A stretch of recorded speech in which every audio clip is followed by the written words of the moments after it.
সদস্যদের সামনে নেব মানে একটা তার সময়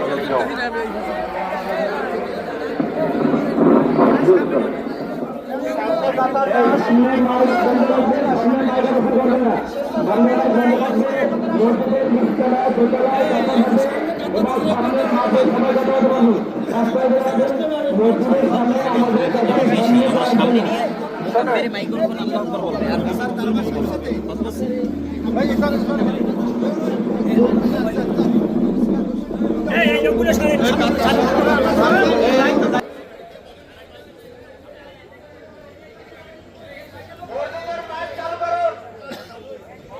রাস্তা লোক থাকলে মসজিদে ঢুকতে পারে।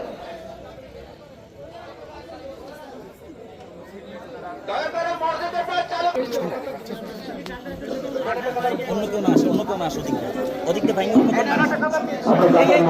আচ্ছা পিছনে লোকগুলো ঠেকান না আপনার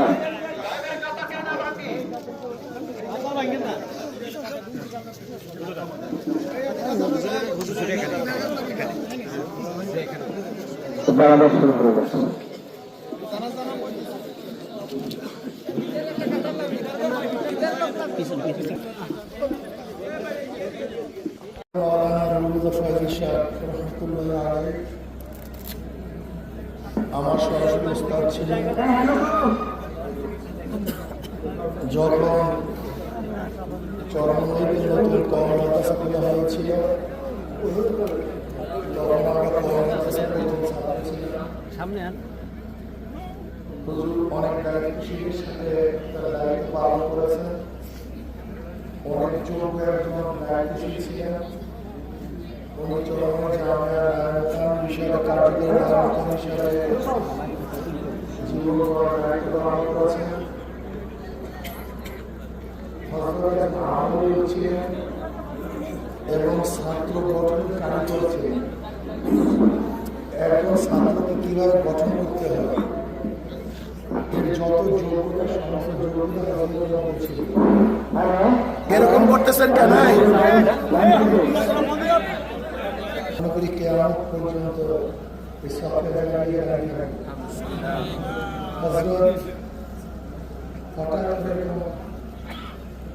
আমাদের থেকে বিদায় করবেন, আমাদের চিন্তা রাখতে পারি। আমি হুজুরের বাড়িতে থাকতাম, সেই 5 নম্বর রুম দোতলা হুজুর রুমে আমি ছিলাম, তার সহবতে ছিলাম, তার খেদমত করেছি আমি ছাত্র জীবনে। আমাকে অনেক স্নেহ করতাম, অনেক মহাব্বত করতাম।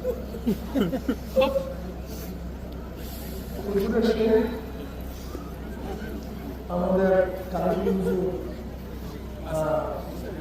তিনি এবং হুজুর বাগানের হুজুর এরা একসাথে এসছেন। এরপরে এখান থেকে আর এক রত্ন চলে গেছে লুবানি সাহেব হুজুর, তিনি পরে আসছেন। এরপরে সেখানে আছেন আমাদের আবুল কাদের সাহেব, দামাত বরকাতুল আলিয়া। হযরত দোয়া করবেন আল্লাহ যেন জান্নাতুল মাকাম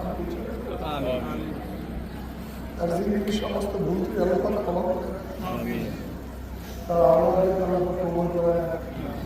এখন হযরতের দায়িত্ব পালন করবে বজরুলের বড় ছেলে মওলানা হেদায়েতুল্লাহ সাহেব, সে আলহামদুলিল্লাহ হযরতের দায়িত্ব পালন করবে।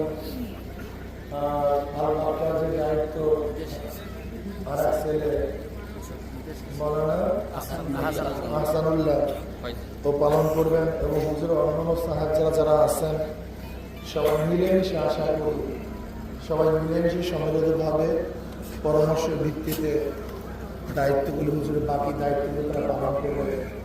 আল্লাহ পাক আমাদের সবাইকে কবুল করবেন। এখন আমরা সবাই কাতার দিয়ে জানাজার কাতার মাঝখানে নামাজের মধ্যে ফাঁকা থাকা দরকার নেই। যদি আমরা কাছাকাছি দাঁড়াই কোনো অসুবিধা নেই, আমরা সবাই কাতার দিয়ে ফেলাম। আর লাস্ট আমার মনে হয় মসজিদে দেখেন আমরা সবাই কাতার দিই, সবাই কাতার